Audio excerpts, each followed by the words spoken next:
Hello, everyone. Welcome to the Christian Therapist Podcast. Lindsey Castleman here, along with my friend Aron Strong. Welcome, Aron. Hello, my friend. It's always good to be here. I know. We are back at it. And man, we are now really wrapping up this kind of almost like four different quadrants Yeah, that we've been talking about when it comes to parenting, whether we've got strict and permissive. And then yeah, last time we talked about more disengaged parenting. And so we're kind of like filling in the final quadrant on yes, these four parenting styles, which is this super enmeshed parent, yep. right? And so again, like last time we talked about, we got opposite ends of the pendulum. We've got the disengaged, and then here we are with enmeshed.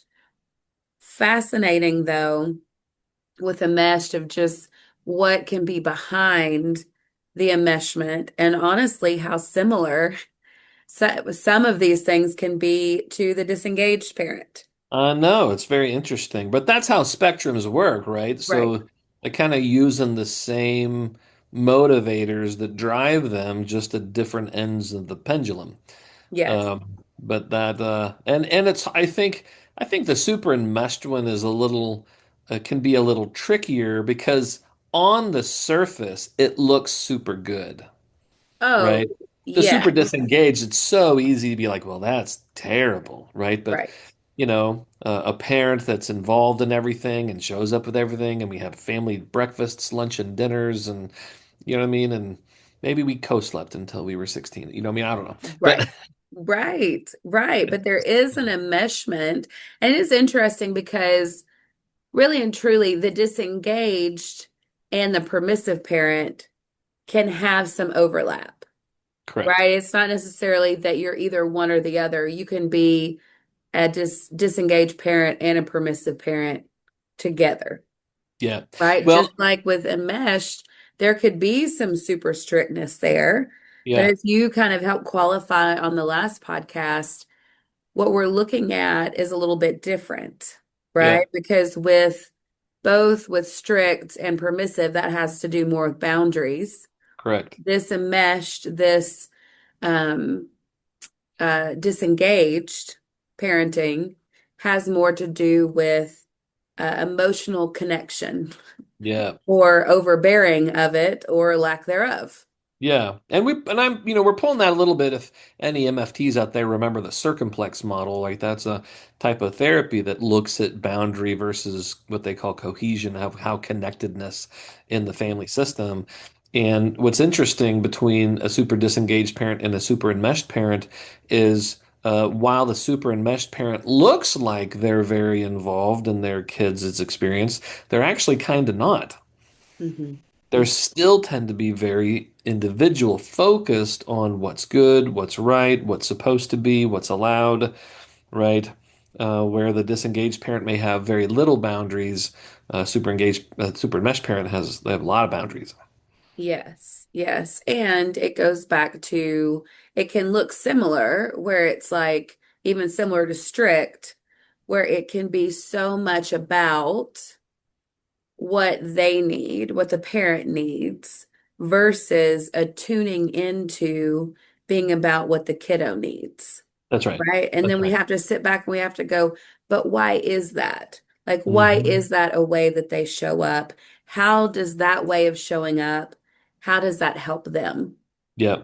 And it's hard because you have to know these things in order to challenge them because in their mind, everything they're doing is great. Hmm. Right? Who doesn't want a super engaged parent? And I love my kids and I do anything for them and we do everything together. And like you have to really understand what's happening to be able to challenge that and help them see areas of their own blindness of the impacts of those things. Right. Because what you'll start to see is emotionally, we do not know where the parent ends and the child begins. Correct. That line is blurred. It's blurred. And the unfortunate thing is that that line is also going to be very blurred for the kiddo. And we did talk a little bit about in our last episode, like there are just throughout lifespan, just throughout different ages and stages, There are more places where, man, attunement with our kiddo, presence with our kiddo is really supposed to start to help us and our kiddos see more of who God made them to be. Hmm. But the difficulty is that if we already have an idea of who we think they need to be, if we already um, really and truly need them to show up in ways that make us feel better, then we're not ever figuring that out. We're not learning or leaning into that. And then the kiddo who's going through different identity formation stages, they're not being able to go through that process in the way that they need to. So Yeah. you might see there can be a little bit of a failure to launch, Hmm. could be happening. There could be people going into kiddos who are becoming, they're going into careers that they don't even like. They don't even Right. care about playing sports, dancing, whatever, doing these things that are not really and truly things that, are the way that they were designed. Because the child's looking to trust the parent in their direction because that is the path to connection. Correct. Right. And so if I have to do this to be connected or to be loved, for them to be proud of me, I need that affirmation and need that security. Then children are more, because an enmeshed parent be like, no, my kids love all those things. Like they've never complained about it all. Like, well, that's the path to connection, Right. right? Because I was just thinking the enemy of enmeshment is autonomy.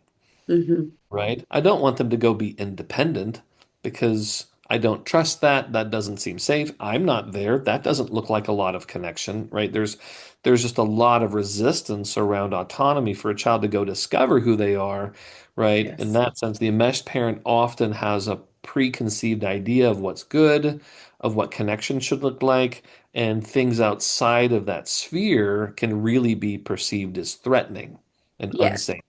Yes. Well, and even for the enmeshed parent, that enmeshment, that even becomes their identity and their role Right. and what they feel like they need to play. And so not having that role, then they're left with this place of who am I outside of this role? Yeah, and that's the That big we can't danger. do. Oh, Yeah, because sorry, when go ahead. I well, didn't. well, no, when you enmesh the whole time your kids are young, then when it comes time for them to launch, then what do you do? Hmm. Right? And kind of the old trope, right? The old cliche is you continue to stay enmeshed. Correct. Right? You have a key to your grown kid's house, and it doesn't matter if their spouse doesn't like the fact that you just let yourself into their house. Like, we're family. This is what we do. Hmm. Can kind of just pull through into launching in adulthood, you Right. know, Right. demanding to know where your adult kids are or where they're staying. And you have to let me know. So, because then the child is always assuaging the parent's fear, not for the good of the child, but to manage the parent's expectations and needs. Hmm. Hmm. Yeah. Well, yeah. And man, I just had a thought that went through my head, and then I had another thought that went through my head. But there is, right, in this the mesh parent. Oh, it was when you were saying about how it starts to look like when their kid launches. I often hear too the place of why haven't they called me? Why aren't they calling me? I can oftentimes use the place of like, I'm the parent, they need to take care of me, Right. right? And like you were even saying, they need to check in with me. Um, but where you're going, oh my goodness, no. Like this is the time now where you go and you start to create more things that you'd like to Yeah. do. You still can stay connected, but they Right. cannot be your entire world.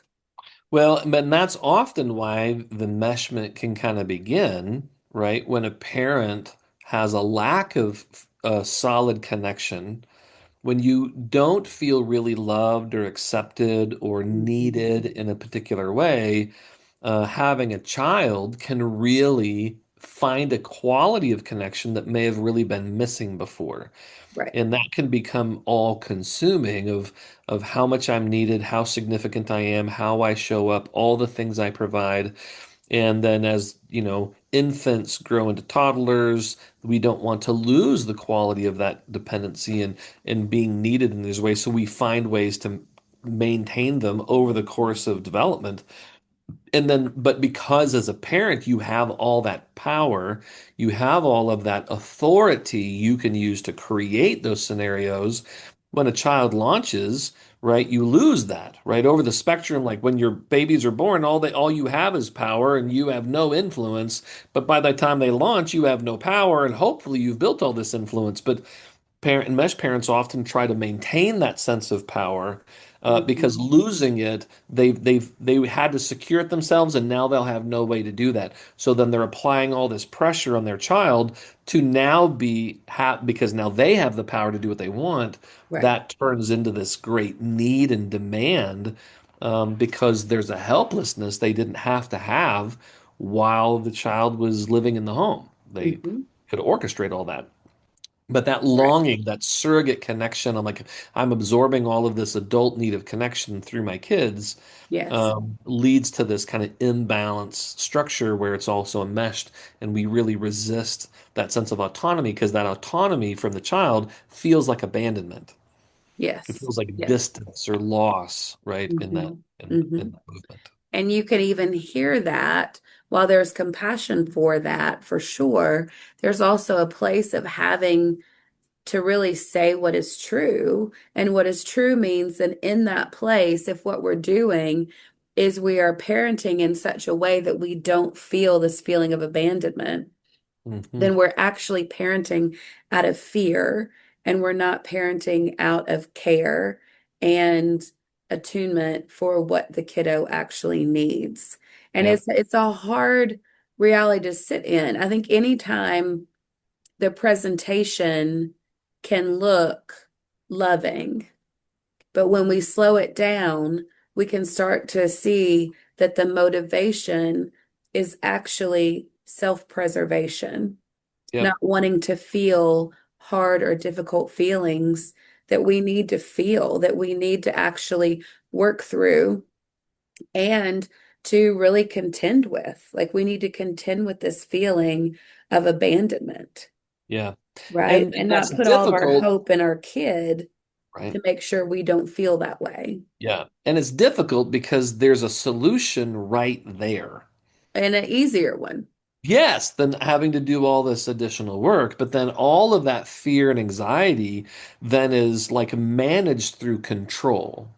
Hmm. And they control the what's allowed and what's not allowed. It's not just the spoken rules, it's all the unspoken rules that you're not allowed to violate, right? That you Correct. this is what you do on Sundays. You come over to family dinner is what you do. Even if you get married and somebody else is going to the other family, that's not what does that got to do with me? Like this is your family. This is what we do. And so that's spoken in often can be subtle ways or very overt ways, but that pressure and that control manages the parent's fear and anxiety and really becomes a cage Hmm. for the child. And and it's funny how principles overlap where we talked about with the avoidant parent, fear and anxiety really led to avoidance, right? Fear of conflict, fear of negative experiences, they move away. Where the mesh parent has a very similar kind of condition inside of feelings I don't like, but instead we're very motivated to move in and kind of control it all. But there's Hmm. this, and where's the right line, right? Well, what parent doesn't worry about their kid? What parent doesn't want to make sure they're safe? What kind of bad parent just doesn't care about what their kids are doing? And so, from nations to parenting, this dynamic of security against freedom is a Hmm. spectrum. The more secure you are, less free you are. The more free you are, the more at risk you are. And there's a dynamic in there that often enmeshed parents are trying to solve with security. So there's no freedom Yeah. to protect the security, and so it just kind of strangles or prevents any outside growth. You can grow, but only in this bubble, and you're not allowed to grow Correct. outside this bubble. Right. And there's only certain things allowed even to feel inside that bubble as well. Right. I mean, this Yeah. is this is not the best example, but it is an example. I was watching a Real Housewives episode And yeah, that's where I'm going with it, Aaron. I was watching a Real Housewives Because I'm episode. glad we're getting a real example of real people living real lives from Oh, the I Housewives. But know. go. From Real House. I mean, it's in the title, real, you know. So Real, it's somebody got to really be. scripted at all. But go ahead. Right, right. But where you just watch it and everything in me just starts to go, no, no, no, no, no, no.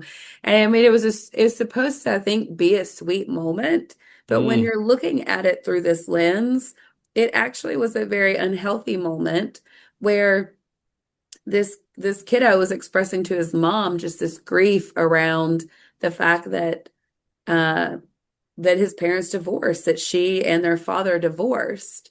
And he was like tearing up. He was sad.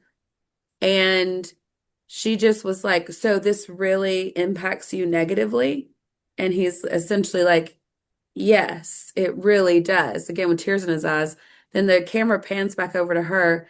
Then she just starts bawling, right? And she's just like, this is not, I don't want you. I don't know, you know. And then I watch, and this poor kid is now having to attend to mom. So he's now comforting mom. And he's like, don't worry, you're a good mom. You're a great mom. I love you, you know, da da da. And I'm sitting here going, this poor boy had tears in his eyes. And in a matter of like a couple seconds, he's now having to swallow that back in. yep. And he's now having to be the strong one for Right. this adult who's crumbling, who should have been holding what's happening in him, you know? Yep. And so it just goes back to, at least for me, those places where it's like the kiddos start to go, I can't do this here with you. Mhm. Like there's not that freedom to express this, because if I express this freedom, then man, I now have to come take care of you. Yep. Right. And so that's a little bit of what the enmeshed parent is like, man, we've got to stay in this lane because it helps take care of me. Yeah. Like it helps keep me okay. And that's one of the ways that often super enmeshed parents can maintain that control is by their own vulnerability and helplessness. What are you trying to do to me? Are you trying Right. to kill me? You went Right. somewhere, you didn't let me. You're like, do you want to give me a heart attack? Like, Right. you can be Right. very demonstrative in that sense of like, look what you're doing, Lee. Look at how you've devastated me. Your injury has injured me. To Mhm. maintain, we can only do good feelings. Right. Um, and then it can be kind of the opposite way, where a super enmeshed parent can really kind of gaslight or even make a child completely question their own ability. No, Mhm. you can't do that. You think you can, but you can't. Right. You think you can go do these things, but you're not able to. You need me. You need the security of this thing. And it really disempowers their own belief in themselves to move into these autonomous places because it's a threat to the parent, but the Mhm. parent won't phrase it that way. It will really speak what maybe the parent really believes or is fearful is true, but it so sucks all confidence out of a child that now they don't believe they can do anything because they've Mhm. been taught to be fearful of everything without their parent involved. And so Mhm. and that protects the enmeshment. It protects the quality of that kind of pretend intimacy that has a Right. feeling of connection, but it has no actual room for vulnerability or authenticity because it's all structured to meet this underlying feeling in the parent. Right. Right. And I would say too, I also hear phrases like, oh, they are my best friend. They are my mini me. And there Mhm. are those places where you're like, okay, they are your, maybe as an adult, it can feel a little bit more like a friendship. Or when they're little, maybe they look just like you. So there is like a mini me kind of deal. But it is more of when it's like, no, no, we're trying to make them into this. Mhm. This is what I want people to see. This is what I want people to know about who I am. And again, it really does threaten the autonomy of the child, Right? which is what they're needing. And I would encourage, I mean, just as parents, I think it's good. I mean, I know for Kevin and I, it was really helpful just to read through for our kiddo, like what are the different ages and stages and what kind of flourishing and independence needs to happen in each age and stage. Because right now, Wesley's going through such an identity formation stage that has to do with his peers. And it's so good in knowing that because as we start to see him do that, my mama's heart is like, oh gosh, I hear him telling about his day to his friends. I'm not the first one anymore, but Hmm. also going, but that's healthy and normal and needed. And I'm glad that he can find connections outside of me, Right. outside of us as a unit. Like I want for him to be able to see and to know just how important community and others and being in relationship with a lot of people are. I mean, when you look at even the way that Jesus came, like Jesus did go and make connections with lots of people Yep. and people of all kinds of different walks of life. He had a good tribe around him, and then an even more, closer tribe in there. And he still had a mom and dad and a brother and, a whole family unit, but he wasn't traveling around with them everywhere. No. That at least it wasn't talking about it all the time. It was more talking about his disciples that he went with. So I just think there's something in, you know, um, God wanting for us to not just laser focus on just our child. Like that's just not all of our identity either. Right. And we want to be able to help our kiddo know that we will be their cheerleaders and champions as they go through these stages of life that they're supposed to be going through. Yeah. Helping our child discover who God designed them to be rather than who I think they should be, Hmm. is a key. And we don't want to put ourselves in that God position where we are the one who knows all that is best. Right. And entrusting that in. Even before we started recording, we were talking about a scenario where uh, these parents were almost more concerned with their adult child's choices and how it reflected on them Hmm. than the impact of their adult child. Right. That's really a bad thing, really, because it's going to make us look bad, like we're bad parents. Sure. Right. And so there's this over concern with the perspective that either others may even have of how the connection or the quality of our connection. And so we're trying to create this veneer of connection that impairs true autonomy. And we talked about, as you were talking about Jesus as a model, and I was like, he's like, who's my mother and my sisters? Who are my brother? Like these people are like he walked away from his family to some degree, even though his mom was with him, but he bonded with this group. But even within the group that he bonded with, like he'd leave them all the time to go be alone. Like he'd send them out in pairs to go do stuff. Like Right. that sense of intimate connection and helping people grow into their autonomy was this really kind of a perfect balance that he demonstrated in the way he lived of what this cohesion like between security and freedom should be. Even when he's asleep on the boat and they're like, Jesus, and he's like, seriously, dude, like, can't you just trust me? Like, fine, let me do it I'll take care of you. Like, but Hmm. sometimes he maybe gave them more autonomy than they wanted, but Right. um but he was always right there when they needed him. And so I think that that's when we have that perspective of a super enmeshed parent and how are we engaging with them and how are we helping them expand their view and challenging their perspective from you think this is what's good for your child, but is it really just better for you? Hmm. Right? And Yes. where's the line of autonomy and freedom for a child to discover themselves and using the stages as you talked about over the lifespan to understand here's what this stage is supposed to be doing in Hmm. their growth and dynamic, like they're in middle school, like they're expanding their social circle to begin to know what it's like to integrate in this larger community of relationships than just as a child.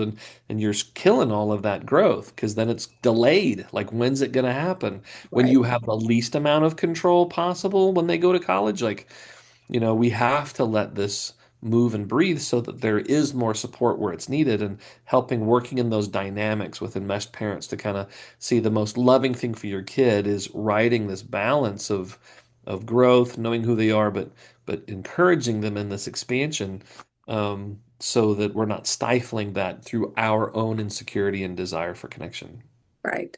And for us as clinicians, working with parents who are more enmeshed and super enmeshed, It will look like control on the outside, but then that's where we are going to start to slow down to say, where is the fear, right? Like you were saying, that fear of abandonment, that fear of where will this leave me is what we really want to start walking down with and contending with that feeling, Yep. right?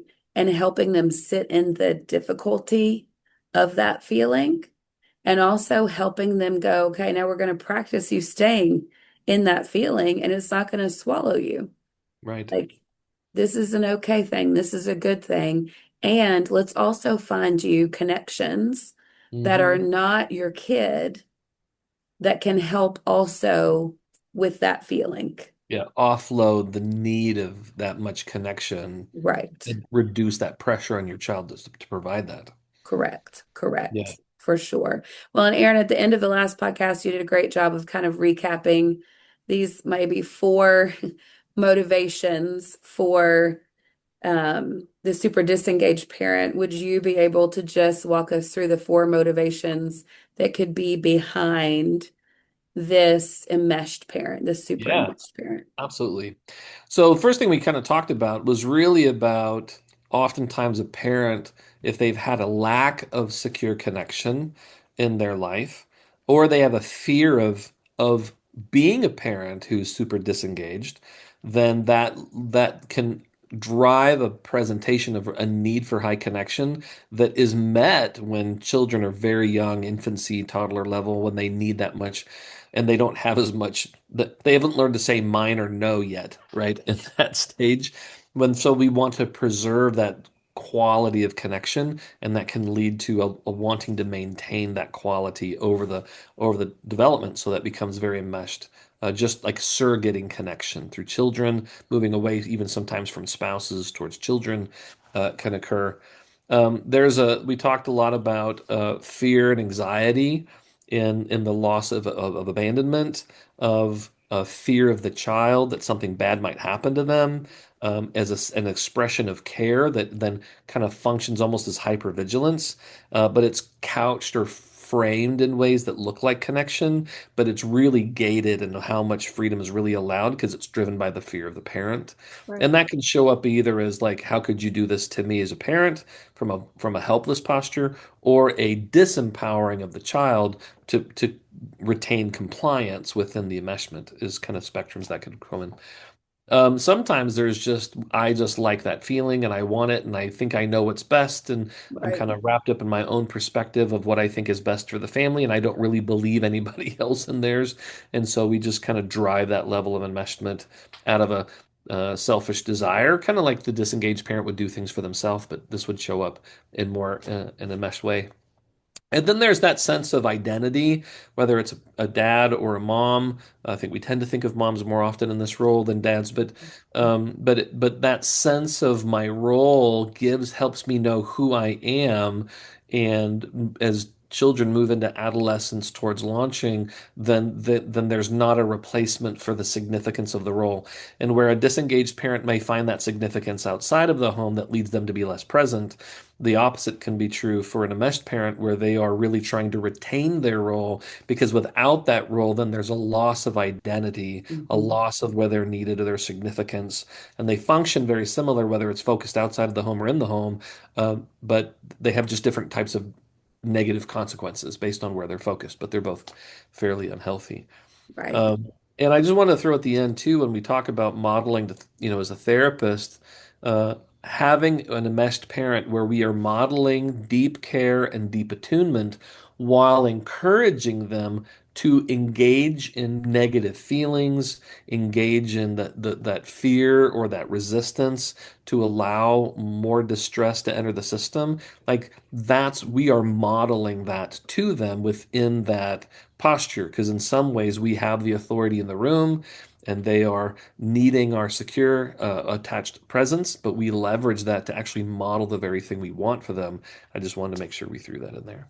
No, I appreciate it. I appreciate it. And hopefully those frameworks can really be helpful, just as we sit with people to help give understanding, but also compassion and balancing that with a level of truth as well. Right. bringing all of that together. Well, Aron, we did it. We were able to talk about all four. That's right. We We're did all it. broken in our own ways. When me and you, we fall on the spectrum. Everybody falls Right. on that spectrum somewhere. Yes. So it's not definitely not a condemnation, but No. this tends to be like between boundary and connection. Like as we Right. fall in a quadrant somewhere in there.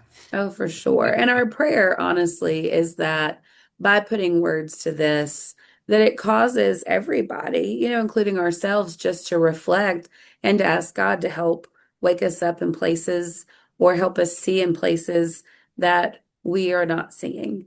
Right. Because that's really the hope is putting words to maybe there was a thought this could be happening, but now maybe more solidifying it and especially as we're talking about motivations, usually when we speak a motivation that's true of somebody, it starts to go inside like, ooh, that doesn't feel good. Right. That could feel like that could be a little true in there. And Yeah, for so sure. hopefully that also helps spark some growth because that's really and truly we're all wanting to continually grow. And that's what Hmm. we're hoping that this series did for parents and for therapists that work with parents as well. Yep. Good. Yes. Well, thank you for your wisdom, Aron, and have a wonderful day. We'll see you next time.